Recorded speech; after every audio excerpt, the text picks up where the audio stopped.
Projectile का case 1 discuss किया था, जिसके अंदर हमने ये देखा था कि जो प्रोजेक्टाइल हॉरिजॉन्टली फायर्ड है उसका बिहेवियर क्या होता है, या उसके अंदर मुख्तलिफ चीज़ें जो होती हैं उनको किस तरह से हम डील करते हैं, कि Vx का बिहेवियर क्या होता है, Vy का बिहेवियर क्या होता है, या उसकी रेंज कैसे कैलकुलेट की जाती है, उसके बारे में हमने डिस्कस किया था। आज हम डिस्कस करते हैं प्रोजेक्टाइल का सेकंड केस, जिसको हम कहते हैं जनरल केस ऑफ प्रोजेक्टाइल। तो जनरल केस ऑफ प्रोजेक्टाइल के बारे में हम डिस्कस करेंगे कि ये जो प्रोजेक्टाइल होता है इसकी मुख्तलिफ चीज़ें कैसे कैलकुलेट की जाती हैं और इसका बिहेवियर जो होता है वो किस तरह का होता है। जी स्क्रीन है बेटा, एक कंप्यूटर पे स्क्रीन का मसला आ रहा है, उनको डिस्कनेक्ट किया है, वापस उसको लिंक भेज रहे हैं।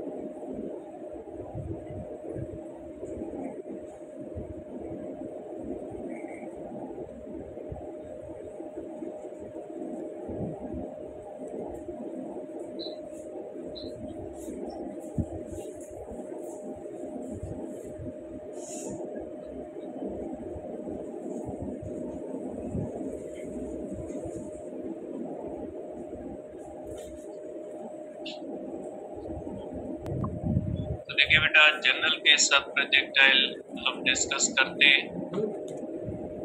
केस 2 के इसको आप जनरल केस ऑफ प्रोजेक्टाइल कहते हैं बेटा।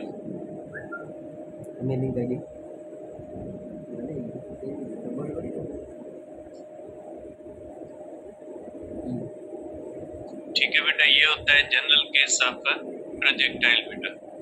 आप इसको इस तरह भी कह सकते हैं, projectile fired at some angle with horizontal at some angle with horizontal।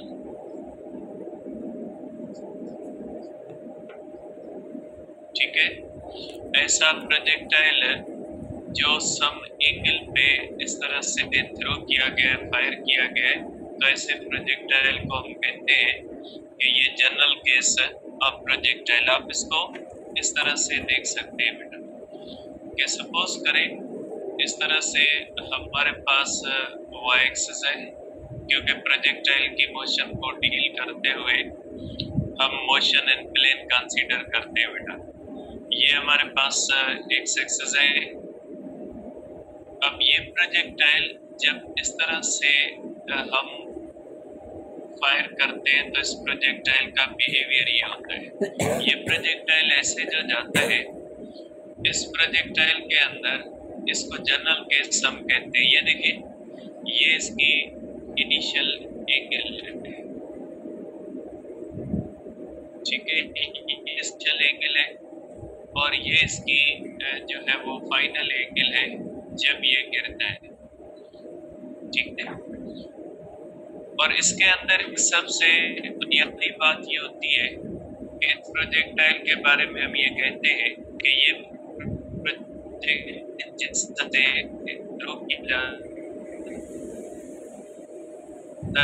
इसको जमीन से जो है वो फायर किया गया है और ये जमीन पे रिसीव हुआ है। मीन्स ये जो इनिशियल हाइट और फाइनल हाइट इसकी सेम होती है। जिस हाइट से ये इनिशियली फायर किया गया है उसी हाइट पे इसको रिसीव किया गया है। तो ये जनरल केस के अंदर हम यही लेते हैं कि जनरल केस का मकसद है ऐसा प्रोजेक्टाइल जो जिस हाइट से फायर किया गया उसी हाइट पे हम इसको वापस रिसीव करते हैं। अब इसकी बहुत सारी चीजें हैं बेटा, देखें इसके अंदर भी अगर आप देख सकते हैं तो यहाँ पे आप कर सकते हैं बेटा कि जब इस प्रोजेक्टाइल को हम इस तरह से वेलोसिटी देते हैं बेटा, ये हुई इसकी वेलोसिटी। इस वेलोसिटी के बने दो कंपोनेंट, एक कंपोनेंट बना Vx V नॉट x और दूसरा कंपोनेंट बना Vy सॉरी। दो कंपोनेंट बने इस वेलोसिटी के, ठीक है। इसकी वेलोसिटी के भी दो कंपोनेंट्स बनते हैं, एक vx बनता है जो इसको हॉरिजॉन्टल मोशन देता है और एक vy होता है जो इसको वर्टिकल मोशन देता है। ठीक है, तो हॉरिजॉन्टल और वर्टिकल जो मोशन होती है वो इस तरह से होती है कि इस वेलोसिटी के जो दो कंपोनेंट्स होते हैं, एक vx होता है एक vy होता है।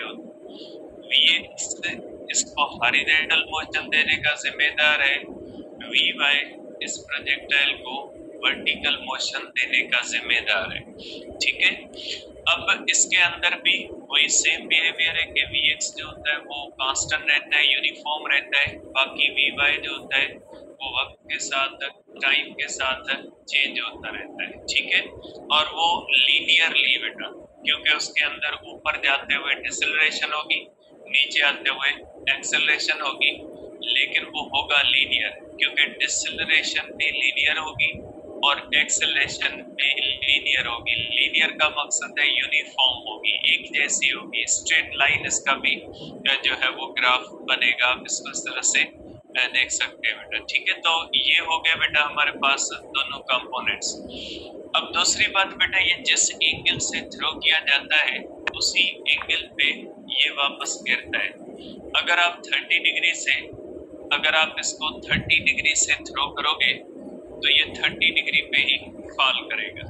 इसकी इनिशियल और फाइनल एंगल्स सेम होती है और इसकी इनिशियल वेलोसिटी और फाइनल वेलोसिटी भी सेम होती है अगर एयर रेजिस्टेंस नहीं है। तो जिस वेलोसिटी से आप इसको थ्रो करते हो उसी वेलोसिटी से आप इसको रिसीव करेंगे। इनिशियल वेलोसिटी फाइनल वेलोसिटी इसकी सेम होगी और जिस काइनेटिक एनर्जी से आप इसको थ्रो करोगे उसी काइनेटिक एनर्जी से आप यहाँ पे रिसीव करोगे। तो आप यहाँ पे कह सकते हैं कि इसके अंदर जो पहली बात ये होती है कि इसकी initial and final angle is same. Initial और फाइनल एंगल जो होती है बेटा सेम होती है। अब इसकी initial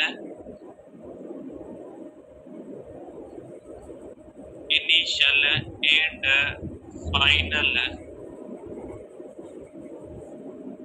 speed, kinetic energy and magnitude of momentum, magnitude of momentum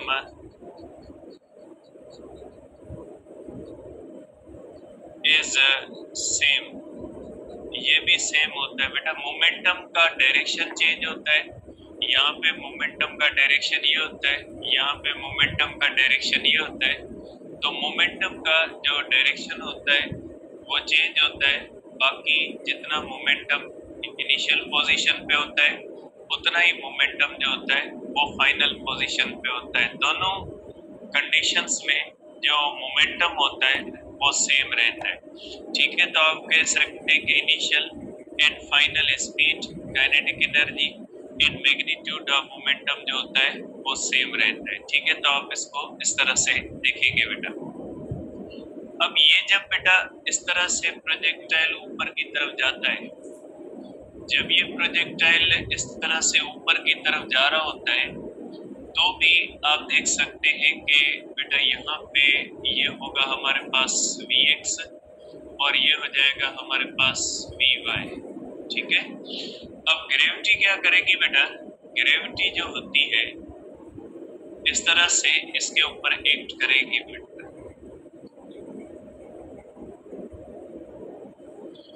force of gravity इस तरह से एक्ट करती है बेटा।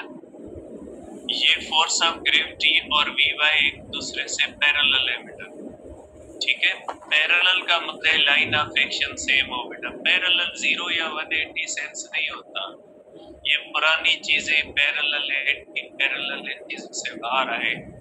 ये जो 180 भी होती है ना, वो भी पैरेलल आप कह सकते हैं। एंटी पैरेलल का आपकी मर्जी है, पैरेलल होते हैं। असल चीज पैरेलल, पैरेलल का मकसद है दो चीजों के दरमियान हर टाइम पे इक्वल सेपरेशन रहे, वो पैरेलल होती है। पैरेलल की डेफिनेशन में कहीं नहीं कहा गया कि उनके दरमियान एंगल 0 हो या 180 हो। लाइन ऑफ एक्शन सेम होती है, वो पैरेलल कहलाती है। जनरल टर्म है पैरेलल। फिर एंटी पैरेलल उसके अंदर आप 180 के लिए कह देते हैं, तो इसका मतलब ये नहीं इसको पैरेलल नहीं कहेंगे। ठीक है, तो ये कन्वेंशनल चीजों से बाहर आए, आप कन्वेंशनल दुनिया से जो है वो आगे आप जा चुके हैं। तो देखिए ये जो वी वाई होता है और ये फोर्स ऑफ ग्रेविटी होती है, ये बिल्कुल एक दूसरे से अपोजिट होते हैं। तो जब ये इस तरह से बॉडी ऊपर जाती है तो ये ग्रेविटी वी वाई कंपोनेंट को लीनियरली डिक्रीज करती है। और जब ये बॉडी हाईएस्ट पॉइंट पे पहुंचती है, जब ये बॉडी हाईएस्ट पॉइंट पे यहाँ पे पहुंचती है बेटा, तो यहाँ पे इसकी वी वाई जो होती है ये 0 हो जाती है। यहाँ पे आप कह सकते हैं कि इसकी वी वाई जो होगी बेटा, ये यहाँ पे वी वाई इसकी 0 हो जाएगी। इसके पास सिर्फ एक ही कंपोनेंट होगा वी एक्स। इस तरह से आप कह सकते हैं कि हाईएस्ट पॉइंट पे जो प्रोजेक्टाइल होता है वो वर्टिकल से परपेंडिकुलर होता है। आप देख सकते हैं बेटा ये वर्टिकल है, तो हाईएस्ट पॉइंट पे प्रोजेक्टाइल जो होता है वो वाई एक्सिस से परपेंडिकुलर डायरेक्शन में मूव कर रहा होता है। At the top most point जो होती है प्रोजेक्टाइल की, यहाँ पे ये प्रोजेक्टाइल जो होता है इसके पास सिर्फ एक कंपोनेंट होता है। और जब ये प्रोजेक्टाइल नीचे आता है इस तरह से, जब ये प्रोजेक्टाइल इस तरह से नीचे आता है तो भी वी एक्स के ऊपर कोई फर्क नहीं पड़ता, वी एक्स वैसी ही रहती है। लेकिन वी वाई और फोर्स ऑफ ग्रेविटी के दरमियान एंगल जो होती है वो 0 होने की वजह से अब वेलोसिटी का कंपोनेंट बढ़ता है। ठीक है, तो यहाँ पे वी वाई जो होता है ये बढ़ता है जब ये प्रोजेक्टाइल नीचे आता है। तो आप देख सकते हैं, आप कह सकते हैं कि प्रोजेक्टाइल मोशन के अंदर जो वी वाई कंपोनेंट होता है वो ऊपर जाते हुए लीनियरली डिक्रीज होता है और नीचे आते हुए लीनियरली इंक्रीज होता है। तो इस तरह से आप कह सकते हैं कि इसके अंदर प्रोजेक्टाइल का बिहेवियर यही होता है। तो आप कहोगे कि when projectile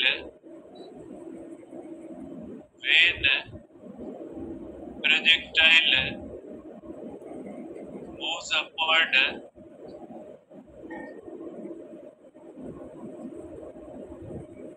Vy decreases linearly। Vy जो होती है वो linearly decrease होती है। And when projectile moves downward,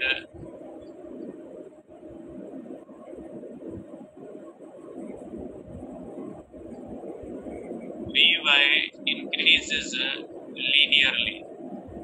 ठीक है, ये increase होती है linearly at highest point,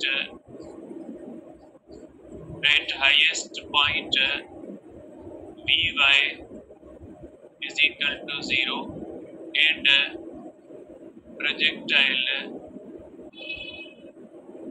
has only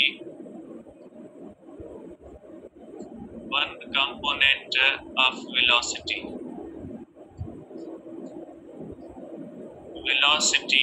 Vx perpendicular to y-axis, ठीक है, इस तरह से आप कह सकते हैं। अब अगर इसका आप ग्राफ बनाए बेटा, ठीक है, अगर आप इसका ग्राफ बनाए तो इस तरह से आप वी वाई का ग्राफ बना सकते हैं बेटा, इस तरह से। ठीक है बेटा, वी वाई जो होता है वो मैक्सिमम होता है बेटा यहाँ पे इनिशियल और फाइनल पोजीशन पे। वी वाई जो होता है बेटा ये मैक्सिमम होता है। वी वाई के बारे में अगर पूछा जाए, वी वाई और वेलोसिटी मैक्सिमम जो होती है वो इनिशियल और फाइनल पोजीशन पे होती है, क्योंकि जैसे जैसे बॉडी ऊपर जाएगी इसका वी वाई कम होगा तो इसकी वेलोसिटी कम होगी। और यहाँ पे सबसे कम होगी हाईएस्ट पॉइंट पे और यहाँ पे सबसे ज्यादा होगी। तो अगर आप वी वाई के दरमियान और टाइम के दरमियान इस तरह से ग्राफ बनाएंगे तो इनिशियल पोजीशन पे इसकी जो होती है बेटा मैक्सिमम वैल्यू होती है, तो इसका ग्राफ जो होगा वो इस तरह से बनेगा, ठीक है। क्योंकि बेटा ये मैक्सिमम है, मैक्सिमम से लीनियरली जीरो हुई, जीरो से लीनियरली मैक्सिमम हुई, तो मैक्सिमम है, मैक्सिमम से लीनियरली जीरो हुई, जीरो से लीनियरली क्या हो गई, मैक्सिमम हो गई। तो आप इसका ग्राफ जो होता है वो इस सेंस में इस तरह से ड्रॉ कर सकते हैं, क्योंकि इसमें लीनियरली डिक्रीज है, इस तरह से आता है, फिर लीनियरली क्या हो जाता है, इंक्रीज होती है। ये यहाँ से मैक्सिमम से जीरो होती है, जीरो से फिर मैक्सिमम होती है। तो मैंने भी ग्राफ बनाया है, मैक्सिमम से जीरो होती है और जीरो से क्या हो जाती है, फिर मैक्सिमम हो जाती है। आप इसको मैक्सिमम लिख दें, यहाँ पे आप जीरो लिख दें, यहाँ पे फिर क्या हो गई, मैक्सिमम हो गई, ठीक है। इस तरह से आप इसको लिख सकते हैं। तो आप इसको इस तरह भी कह सकते हैं कि V Y is maximum at initial and final position. It is zero at highest point, zero मैंने लिख दिया है।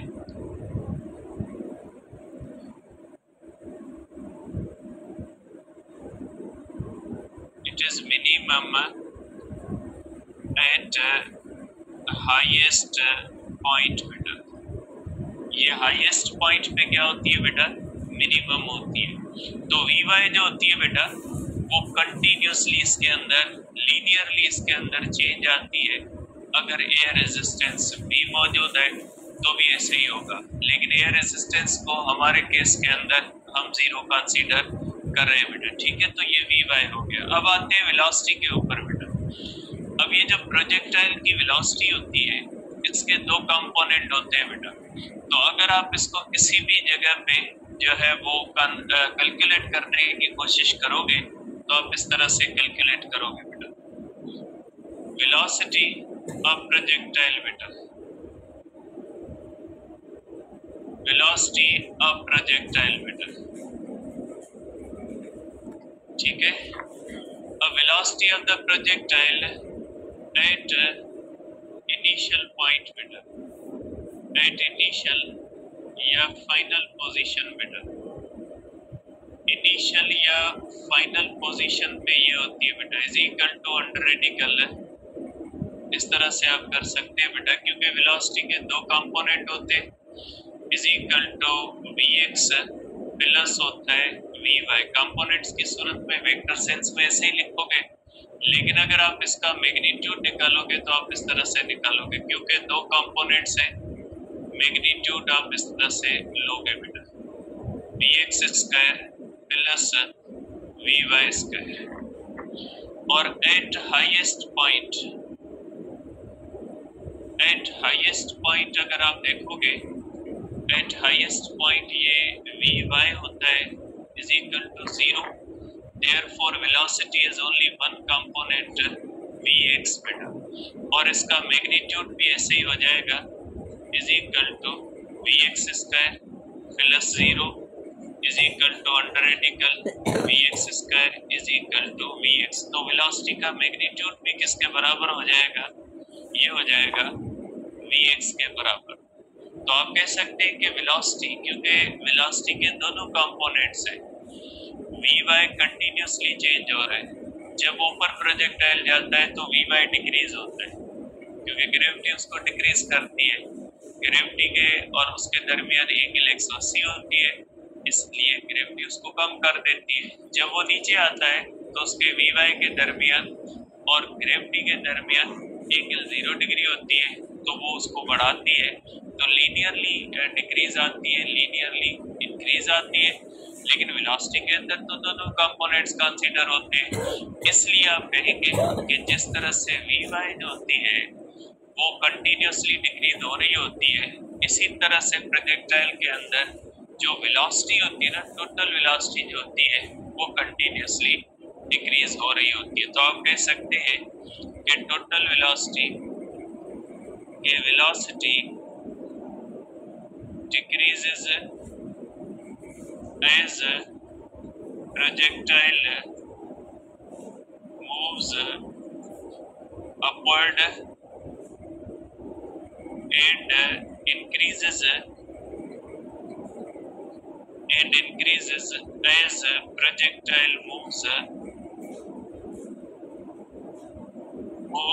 downward बेटा,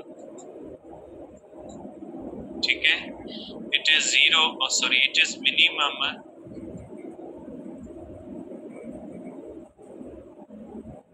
at highest point and maximum at initial final position। Initial और फाइनल पोजीशन पे जो होती है ये मैक्सिमम होती है, और हाईएस्ट पॉइंट पे क्या होती है, हाईएस्ट पॉइंट पे जो होती है ये सबसे कम होती है, जीरो नहीं होती, वेलोसिटी जीरो नहीं होती, क्योंकि वेलोसिटी का एक कंपोनेंट होता है वहां पे। वी वाई जो होती है ना वो हाईएस्ट पॉइंट पे जीरो होती है, लेकिन जो टोटल वेलोसिटी होती है उसके दो हिस्से होते हैं, एक वी एक्स वाला हिस्सा होता है, एक वी वाई वाला हिस्सा होता है। तो उसका एक हिस्सा तो जीरो होता है, लेकिन उसका जो वी एक्स वाला हिस्सा होता है ना वो जीरो नहीं होता। इसलिए प्रोजेक्टाइल जो होता है उसकी फाइनल पॉइंट पे वेलोसिटी होती है, लेकिन वो सबसे कम होती है इस केस के अंदर। इसका एक स्पेशल केस है बेटा, इसका अगर स्पेशल केस हम देखें,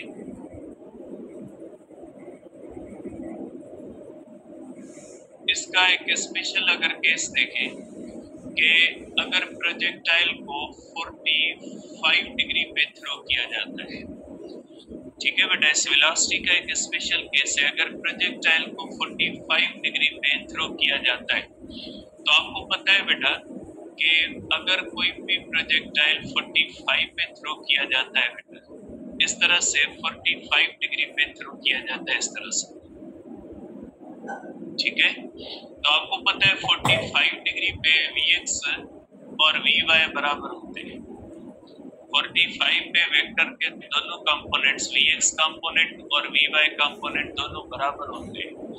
इसलिए आप यहाँ पे करोगे बेटा, इसलिए आप यहाँ पे करोगे कि V is equal to under radical Vx square plus Vy square, इस तरह से आप कर सकते हैं बेटा वेलोसिटी को। और दोनों कंपोनेंट्स अगर इक्वल है तो ये आप कर सकते हैं बेटा कि velocity is equal to Vx square plus Vy square is equal to under radical 2Vx square, ठीक है। इसको भी Vx कर दें क्योंकि दोनों इक्वल है, तो ये हो जाएगा is equal to under radical 2 half Vx हो जाएगा, ठीक है। ये क्या हो जाएगा बेटा, हाफ के बराबर हो जाएगा, ठीक है। या आप ये कह सकते हैं कि जो Vx होगी ये हो जाएगी total velocity upon under radical 2 के, ठीक है बेटा। तो ये हो जाएगा इस तरह से। अब आपको पता है कि हाईएस्ट पॉइंट पे वेलोसिटी के अंदर सिर्फ एक कंपोनेंट होता है। इनिशियल पॉइंट पे काइनेटिक एनर्जी ये होती है बेटा, काइनेटिक एनर्जी इनिशियल पॉइंट पे होती है हाफ mv स्क्वायर बेटा, ठीक है। अब फाइनल पोजीशन बेटा हाईएस्ट पॉइंट पे यहाँ पे काइनेटिक एनर्जी बेटा, यहाँ पे ये आप कह लें कि काइनेटिक एनर्जी 2 और इसको कह लें आप काइनेटिक एनर्जी 1, इसको 1 कर दें, ठीक है। काइनेटिक एनर्जी हो जाएगी 2 हाफ mvx स्क्वायर, क्योंकि बेटा ये हाईएस्ट पॉइंट पे काइनेटिक एनर्जी सिर्फ Vx की वजह से होती है। हाईएस्ट पॉइंट पे Vy होती नहीं है। हाईएस्ट पॉइंट पे काइनेटिक एनर्जी के अंदर सिर्फ Vx स्क्वायर होता है। तो आप कर सकते हैं कि हाफ ए Vx बेटा हाईएस्ट पॉइंट पे क्या होती है, V upon under radical two whole square half M V square upon 2 बेटा। आप कर सकते हैं हाफ एम V स्क्वायर बेटा। मीन्स हाईएस्ट पॉइंट पे काइनेटिक एनर्जी का फार्मूला आ गया इस तरह से बेटा। ठीक है, ये आप इस तरह से कर सकते हैं हाफ एम वी स्क्वायर, और half M V square initial position पे हाफ ऑफ काइनेटिक एनर्जी 1। तो ये रिलेशन बहुत ही इंपॉर्टेंट है कि kinetic energy at's highest point बेटा is equal to half of kinetic energy at initial point. ये सिर्फ और सिर्फ 45 के लिए रिलेशन वैलिड है कि कोई भी प्रोजेक्टाइल है अगर उसको आप थ्रो करते हैं 45 डिग्री पे, तो उसकी जो काइनेटिक एनर्जी हाईएस्ट पॉइंट पे होती है वो उसकी इनिशियल पॉइंट के मुकाबले में हाफ हो जाती है। ठीक है, तो ये होता है कि आप कह सकते हैं इसका कंक्लूजन आप कह सकते हैं इस तरह से, इसका आप कंक्लूजन कह सकते हैं कि at 45 degree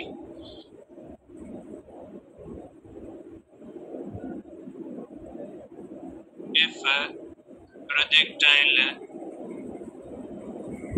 is fired at 45 degree, then its kinetic energy becomes half at highest point as compared to initial point। Initial point के मुकाबले में इसकी काइनेटिक एनर्जी जो होती है वो हाफ हो जाती है बेटा।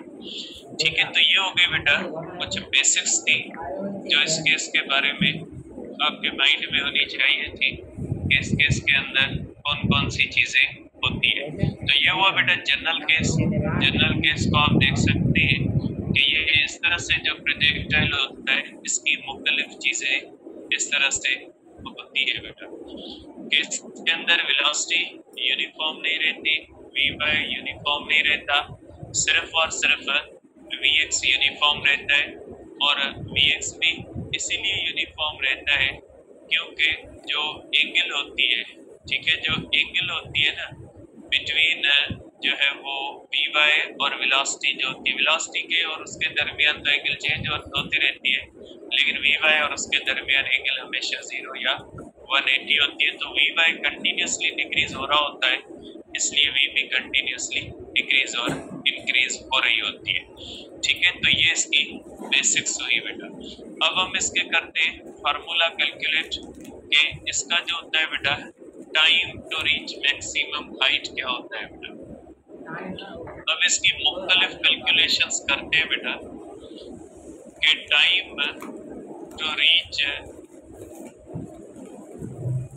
मैक्सिमम हाइट क्या होता है बेटा, कि मैक्सिमम हाइट पे पहुंचने का टाइम क्या होता है बेटा। मैक्सिमम हाइट पे पहुंचने का टाइम का मतलब क्या होता है बेटा, देखिए ये यहाँ से लेकर बेटा ये इस पोजीशन से लेकर इस पोजीशन तक जो टाइम होता है ना इसको कहा जाता है time to reach maximum height बेटा। कि जिस टाइम के अंदर प्रोजेक्टाइल ज्यादा से ज्यादा वर्टिकल डिस्टेंस तय कर ले, वो टाइम जिस टाइम के अंदर प्रोजेक्टाइल ज्यादा से ज्यादा वर्टिकल पे चला जाए, ज्यादा से ज्यादा वर्टिकल डिस्प्लेसमेंट कवर कर ले, तो उसको कहा जाता है time to reach maximum height बेटा। आप इसको यहाँ पे ये कह सकते हैं कि जब इस तरह से प्रोजेक्टाइल को आप थ्रो करते हैं, इस तरह से ये प्रोजेक्टाइल जब इस तरह से आके गिरता है तो ये जो टाइम होता है यहाँ से लेकर यहाँ तक पहुंचने का जो टाइम होता है इसको कहा जाता है time to reach maximum height, या टाइम ऑफ असेंट भी कहा जाता है और टाइम ऑफ डिसेंट भी कहा जाता है। तो बेटा यहाँ पे एक लॉजिक लगेगा कि जब कोई भी प्रोजेक्टाइल जितना ऊंचा जाएगा उतना वो ज्यादा टाइम ऊपर भी जाएगा और उतना नीचे आने में भी टाइम उसको ज्यादा लगेगा। इसका मकसद है कि प्रोजेक्टाइल का जो टाइम होगा वो वी वाई पे डिपेंड करेगा, क्योंकि जितनी वी वाई ज्यादा होगी उतना प्रोजेक्टाइल ऊंचा जाएगा और उतना ज्यादा टाइम जो होगा वो ऊपर पहुंचने में लगाएगा। तो टाइम किस पे डिपेंड करता है? वी वाई पे डिपेंड करेगा। आप देखेंगे यहाँ पे प्रोजेक्टाइल के दो हिस्से होते हैं, एक होता है वी एक्स और दूसरा होता है बेटा वी वाई। ठीक है, अब यहाँ पे आपको पता है बेटा कि वी वाई जो होता है वो 0 हो जाता है, इसलिए आप इसके ऊपर वर्टिकल मोशन की इक्वेशंस लगाएंगे। और आप मैंने आपको कहा है कि ये जो वर्टिकल मोशन होती है इसके अंदर जब प्रोजेक्टाइल ऊपर जाता है तो इसके अंदर डिसेलरेशन होती है, और ये डिसेलरेशन किसके बराबर होती है? जी के बराबर होती है, और ये यूनिफॉर्म डिसेलरेशन होती है। यूनिफॉर्म डिसेलरेशन के साथ ये ऊपर जा रहा होता है। तो आपने इक्वेशंस पढ़ी है कि अगर कोई भी यूनिफॉर्म एक्सेलरेशन या डिसेलरेशन के साथ बॉडी मूव करती है तो उसके ऊपर आप इक्वेशंस ऑफ मोशन जो चैप्टर 3 के अंदर पढ़ी है वो आप लगा सकते हैं। तो इसका मतलब ये हुआ कि vertical motion like a free fall है। अगर vertical motion like a free fall है तो उसके ऊपर वर्टिकल मोशन की इक्वेशंस आप लगा सकते हैं। तो आप यहाँ पे करेंगे कि ये होगा V F is equal to V I plus A into T बेटा। ठीक है, अब अगर आप करते हैं बेटा तो यहाँ पे वी एफ जो होगी बेटा ये होगी वी वाई की, और इनिशियल वेलोसिटी क्या हो जाएगी? वी नॉट वाई होगी, और ऊपर जाते हुए डिसेलरेशन होती है तो डिसेलरेशन को माइनस टी के साथ करेंगे, और ये जो हमारे पास टी है ये हो जाएगा t1। ठीक है, तो आप रखेंगे यहाँ पे कि V Y is equal to V naught Y plus A into T means minus G into T बेटा, इस तरह से। अब अगर आप देखें तो बेटा वी वाई होता है 0 is equal to V naught Y minus G into T. आप यहाँ से कर सकते हैं कि time is equal to V naught Y upon G बेटा, ये साइड पे आएगा माइनस माइनस में चला जाएगा, एक स्टेप बेटा मैंने जो है वो डायरेक्ट किया है। अब आप देखिए बेटा ये जो प्रोजेक्टाइल होता है इसके जो कंपोनेंट्स होते हैं उसको आप वी एक्स और वी वाई सेंस में भी लिख सकते हैं बेटा। आप यहाँ पे लिख सकते हैं कि वी एक्स जो होता है बेटा is equal to V naught cos theta, और जो वी वाई होगा बेटा इसके बारे में आप लिख सकते हैं कि V Y is equal to V naught sine theta बेटा। आप इस तरह भी लिख सकते हैं क्योंकि कंपोनेंट्स को आप इस तरह से लिख सकते हैं। जब कंपोनेंट्स को आप इस तरह से लिख सकते हैं, ठीक है, जब कंपोनेंट्स को आप इस तरह से लिख सकते हैं तो आप इस इक्वेशन को फर्दर आप ये कर सकते हैं कि is equal to V naught sine theta upon G बेटा। तो ये आप कह सकते हैं बेटा कि ये time to reach maximum height का फार्मूला होता है बेटा। और ये फार्मूला हमें क्या बताता है कि टाइम जो होता है बेटा कि time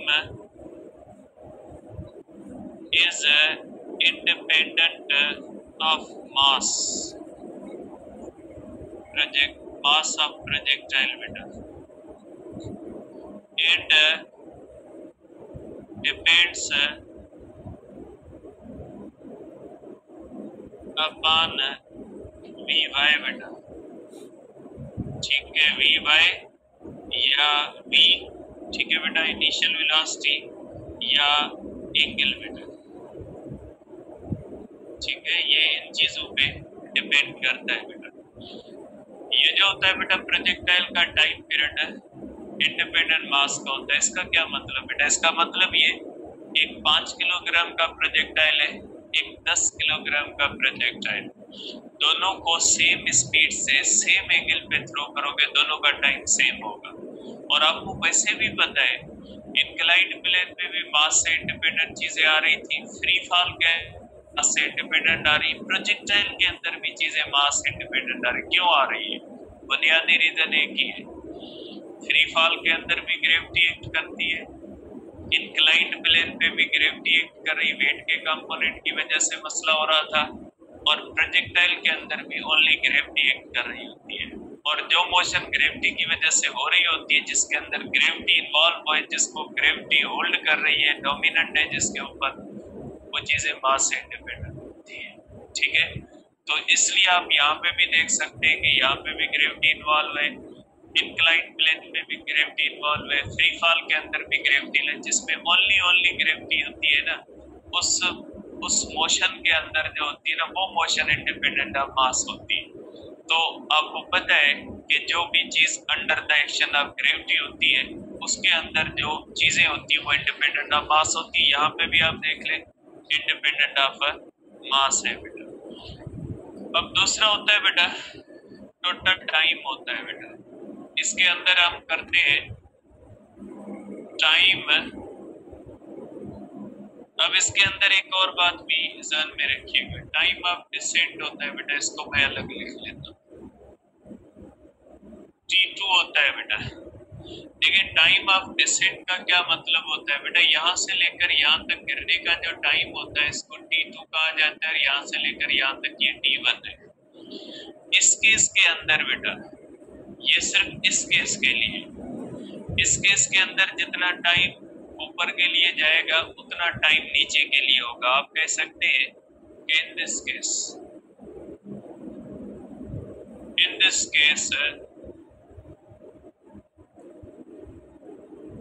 time of ascent is equal to time of descent। ठीक है, टाइम ऑफ ascent होता है बेटा T1 और ये होता है T2। T1 is equal to T2, therefore T2 is equal to V naught y upon G या V naught sine theta upon G बेटा। इस तरह से आप कह सकते हैं दोनों टाइम्स का फार्मूला सेम होगा बेटा। अब हम करते हैं टोटल टाइम का फार्मूला बेटा।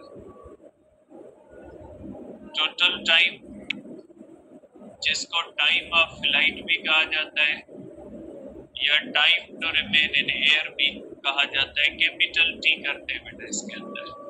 अब ये टाइम क्या होता है बेटा? ठीक है, ये टोटल टाइम होता है बेटा, यहाँ से लेकर यहाँ तक ये जो टोटल टाइम होता है, ये यहाँ से लेकर बेटा यहाँ तक ये जो टाइम होता है, ये टोटल टाइम होता है। अब अगर आप इसके अंदर देखोगे तो टोटल टाइम के अंदर दो टाइम्स आते हैं, is equal to V naught y upon G plus V naught y upon G 2V naught y upon G is equal to 2 V naught sin theta upon G बेटा। तो ये हो जाता है is equal to 2 V naught sin theta upon G बेटा। आप यहाँ पे भी देख सकते हैं कि टोटल टाइम जो होता है बेटा, ठीक है, टोटल टाइम जो होता है, total time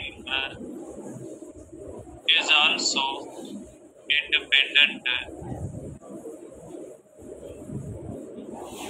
independent of mass of projectile and only depends upon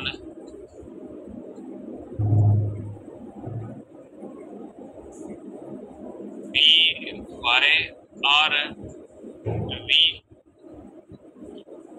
और साइन थीटा बेटा। आप इस तरह से कह सकते हैं।